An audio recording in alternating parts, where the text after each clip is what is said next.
Where did your inner child go? Have you lost yourself? Who is your inner child? Why does it matter? This is part of a 14-part video series that explores how trauma, stress, and anxiety play a pivotal role in health recovery.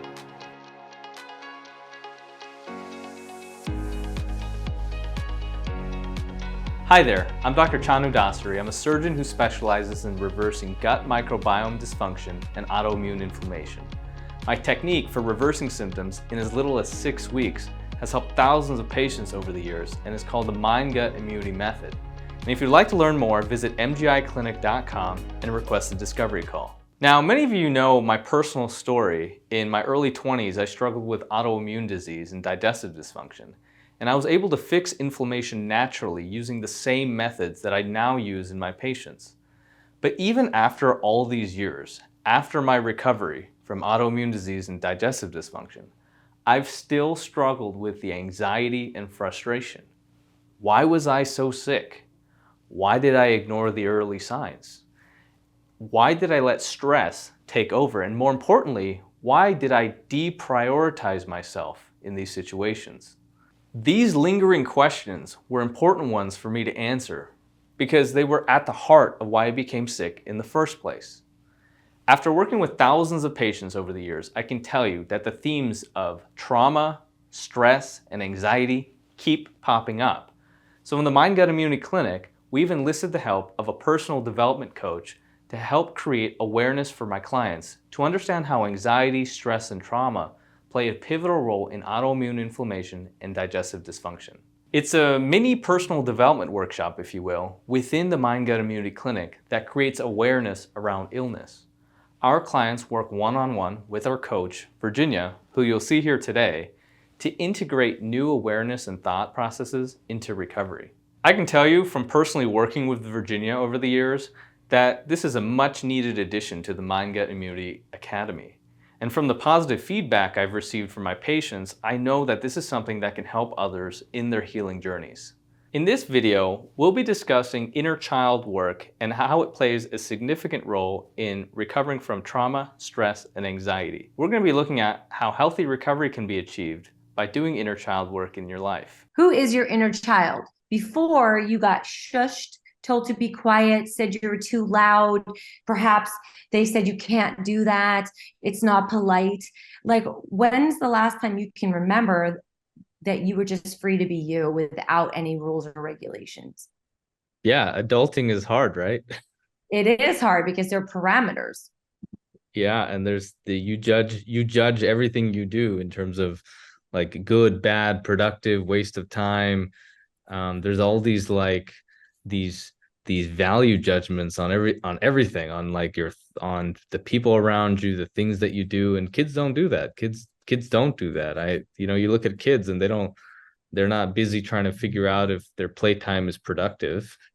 Or if their hair is right, or most of them anyways. And I'm not a parent myself, you are, and I know how hard parenting is, but a lot of the times they were projecting their childhood trauma onto their child unknowingly, because my understanding is, like, the soul comes in with its own agenda, but parents a lot of times think it came in with a blank slate for us to put onto the slate, but really they have their own agenda. And it's really you're there to hold space for the child to unfold. Unfortunately, that's not how it goes most of the time. So we have to do a little bit of digging to get back to who that inner child is.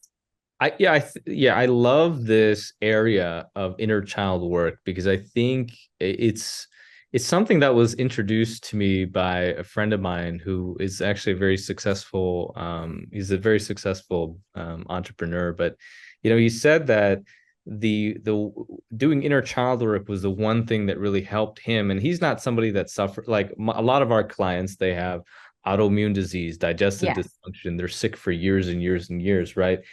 But this type of thing is applicable to everyone, because everyone can really benefit from this, even if they are sick or not sick. And it's this concept of, like, have you lost yourself? Yes. Where did your inner child go? Who is your inner child? Right? getting in touch with with what that is and understanding really what those questions mean. And I honestly before I had this conversation with him, I just thought that this was kind of maybe like a frou topic, like a soft Yeah. science type topic. But if you look at anybody that's gotten anywhere substantial or like really overcome hurdles in their life, at some point they will reckon with this idea. And they may not call it inner child, they may call it some other thing, but Yeah, I was going to say that's a fancy word for where'd your creativity go? Where did your inspiration go? What was your passion? What lit you up when anything was possible before there were rules? That's really all inner child work is unleashing the magic of you unfiltered. yeah. It's always listening to something other than your brain. Your brain's always saying, do this, do that, right? But there is a concept of like these gut level feelings, or if people believe that there are other ways to make decisions besides just like frontal lobe conscious thought, right? And the reason this is relevant is those other sort of things that your body tells you, these or the other thoughts in your subconscious, they're actively ignored. We don't pay a lot of attention to them, and we even sometimes are either shameful of these thoughts or even desires, and we don't give them any airtime, so to speak. We're just constantly, we give airtime to the thoughts that we think are legitimate or productive or helpful. Assign any label you want to that, right? Yeah. But Or what someone else told you they were versus following your own intuition. Like you get an intuition and then you start applying too much logic, and then it becomes up for approval versus just raw, this is what I feel. I will tell you 100% of the clients I work with, 100% of them have at some level a disconnect between Yes. what is the right thing for them to be doing. And they know this sort of deep down inside. They really do know what this thing is. It's not always, they won't always say it in the first conversation, but they know, right? Yes. And what they're actually doing. And it turns out that like they're spending 90% of their time on things that literally don't matter, right? But then they have this giant list of unmet needs. And these unmet needs, we've covered in different sessions, can be anything, right? It can be Yeah. recreation, time spent in nature. It can be, all these things that kids love to do. What do kids love to do? They love taking naps, they love playing outside, they love Yeah. like Pretending, creating, creating, being right? silly. Yeah, right. Yeah. That's what Yeah. kids do. And like when you shut down parts of if you when you shut that down, that's what leads to inflammation. That's what leads to stress. Yes. That's what leads to anxiety. That's what leads to these negative emotional states. And that's what leads, in my opinion, Mm. in a lot of cases, you have autoimmune disease, you have digestive dysfunction, because we know that, we have all these neural connections down in our gut. It's our second brain. It actually has, some would even argue has decision-making centers in the brain are Yes. I've located heard that. in your gut, in parts of Mhm. your body other than your brain, right? Have like they're sort of have these inputs into what you're doing. And so yeah, I think not knowing where you lost yourself is a big thing. It can be a big challenge. And I think at some level when you're getting through this healing process, there has to be getting back in touch with that or trying to at least understand it. And also liberating yourself from feeling like you don't have a choice, because that isn't true. We always have a choice. It may be a difficult choice. Some people may be unhappy, but we do have a choice. And I think a lot of people take away their own choice with their thinking. Yeah. And I think, to your point, following your gut and getting back to your own nature and making good choices from there can free people up so their body can function at full capacity instead of having it shut down in a certain area. Where do you think people lose the most of their inner child? Do you think it's cultural, parents, school, some authority figure? Like what? Yeah. How does this process happen? Because I've even seen it, now that I'm a parent, right? It's clear Yeah, to me that at least from a parenting perspective, I try to avoid doing this, but it's automatic. You almost yeah, assign meaning to certain things. So when a baby falls down, right? You're yeah, just like, oh, poor baby. Well, how do you know that that's even a bad thing? That when the baby fell down, that it's something that's a bad thing. Like you just so something happened, right? Yeah. And now you assigned a meaning to that, to what happened.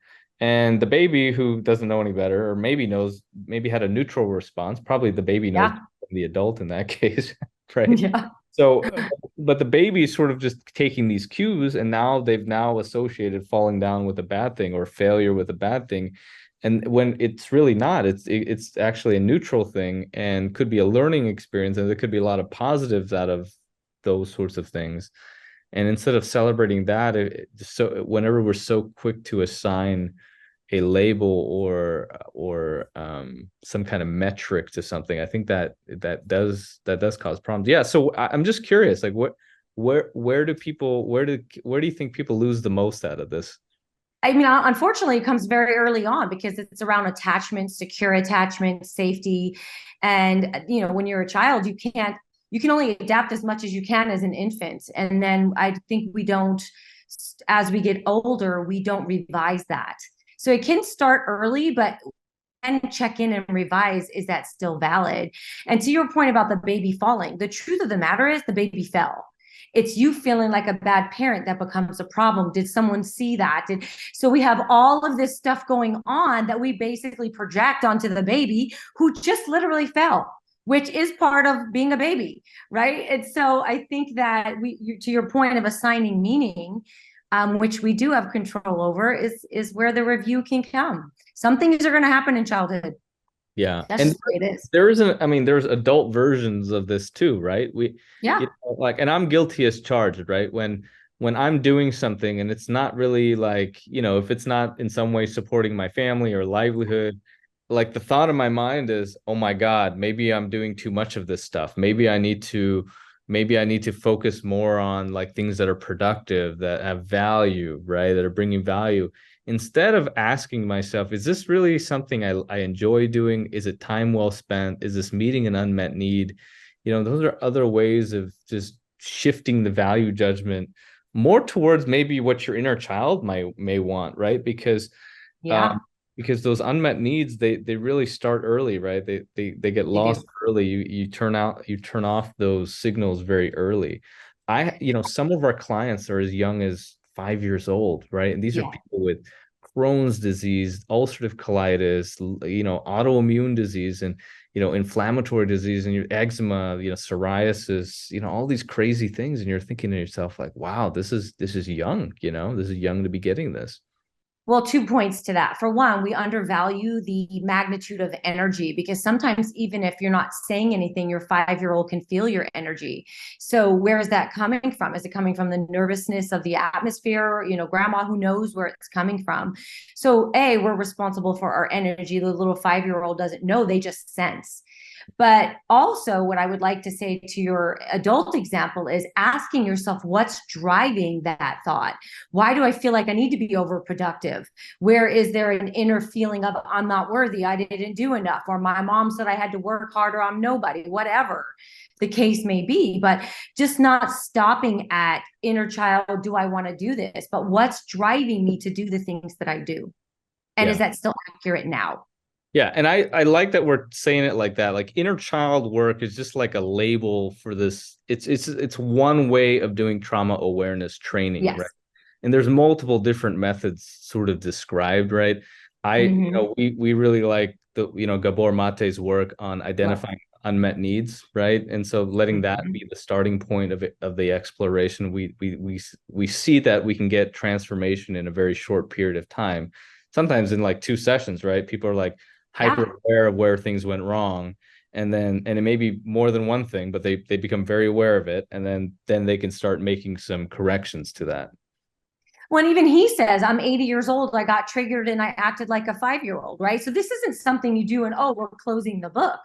The action can happen in 2 sessions, 3 sessions, you get the tool, but then it is your job to use the tool every day of your life. Yeah. And this has been, this topic of the inner child has been talked about like for, I mean, over 100 years. I mean, Mm-hmm. Carl Jung would talk about this divine child archetype. I mean, this is back in the 1800s, right? He's talking like late 1800s. He's talking about this. Yeah. So it's not something that's, I know there's a lot of people, there's a lot of very prominent authors that are talking about this now. There's a lot of prominent programs and things in this Yes. area, but it's not a novel concept. This is something that obviously has been around for a long time. People have thought about this for a while. And, the reason, obviously we're bringing attention to this is because it has relevance in our work. Like we deal with people with autoimmune inflammation, digestive Yeah. dysfunction. We see the worst of the worst. These are people that are not getting better on medication. They're not progressing with their traditional medical care. Yeah. They know something is wrong. They know something has to change. So at least there's that awareness, that first step, right? Yep. And then from there, that's where the hard work begins, right? Because we have to take them from a sick state to a healthy state. And typically, we'd like to do this within a few weeks, if not a few months. And so we Yeah. need things that are like high impact, and we need things that are like that can deliver results fast and reliably. And that's why these tools that we're exploring, like the inner child or unmet needs or trauma awareness more broadly defined, Yeah. and trauma, as you know, relates to stress, anxiety. So there's other words that you can use to describe this. That's why this work is really important. It's really important to create a program that has very measurable outcomes in a shorter period of time, because I like high impact, high these the I like interventions that deliver results. And that may be the lack of inner child for me, right? I'm like surgeon mentality, like Yeah. time has to be spent fixing a problem, right? So Well, and the way my brain works, I need step one, step two, step three. It cannot be this abstract thought. So, what I try to do with my clients is okay, the abstract thought is the inner child, but how are we going to get there?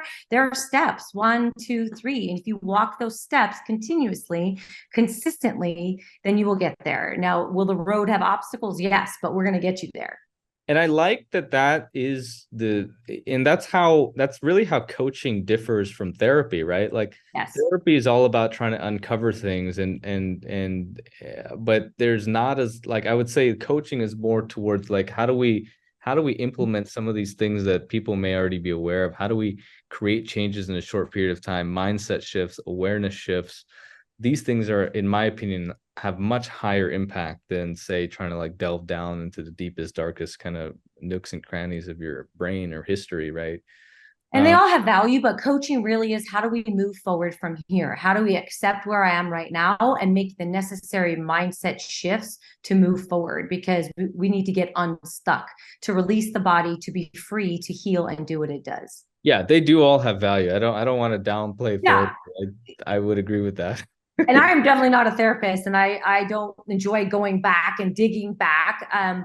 And I love moving forward. And how do At we do some that? level, some of those things don't matter because everyone has something, right? And Yes. everybody's thing is different. Everybody's thing can be like, I mean, and we've discussed this at length. Like these topics we've already discussed, but it doesn't really matter because it's really how you work through those things that I think matters more, right? Well, I think being understood matters, but at the end of the day, you can't just keep staying in that same thought. You will not move forward. So, yes, your feelings matter, but then we get to take action to heal those. And I believe personally, the mind and the body has to work together because otherwise, if you're not in sync, how can you heal? What do you see in people that are towards like that are healing, as Mm-hmm. opposed to coming to you very sick? Because you see people throughout their journeys, right? What are some of these mindset shifts that you see? What are some of these like inner child qualities that you see coming back in people? Well, creativity for one, but autonomy, another one. Once they realize that they are free to choose and they are the boss of their own life and that they can move forward however they desire, all of a sudden that freedom, that light bulb, they're like, oh, I'm doing this because I want to. And Hmm. I think just regaining their autonomy and their own self, they're getting their self back, Yeah. I reclaiming. I'm laughing when you're saying autonomy because everyone knows a child, they want to do whatever they want, Right. and yes, they look for cues around them, but really they're really in charge of themselves. It's only until, someone tells them no, right? Right. Someone shushes the inner child that goes away. Right. And we have to keep them safe, that's for sure, but giving them a choice. I'm older than you. Like when I was growing up, there was no choice. There was you do what I say and that's it. There wasn't much So, choice for me either. yeah. You know, that steals autonomy. And in coaching, they teach you that is the one human trait that people will fight for the most, is to have their own autonomy and make their own choice. Yeah, And sometimes we surrender it, and sometimes it's taken. that's true. Going in depth on topics such as these allow us to achieve uncommon healing. We already do a good job at solving gut microbiome dysfunction at the root of inflammation, and we make strides in trying to unwind the perspectives and behaviors that create illness in the first place. And that's how we achieve a lasting recovery. Now remember, we've got 13 other videos on similar topics, so if you found this conversation useful, be sure to check out the other videos. Also share these videos with someone you know who's struggling with a health condition and doesn't know where to start. Sometimes just starting the discussion with them can help them change their perspective on illness. Lastly, don't forget to like and subscribe. And as always, I'm Dr. Chanu Dasari with the Mind Gut Immunity Clinic, and I'll see you next time.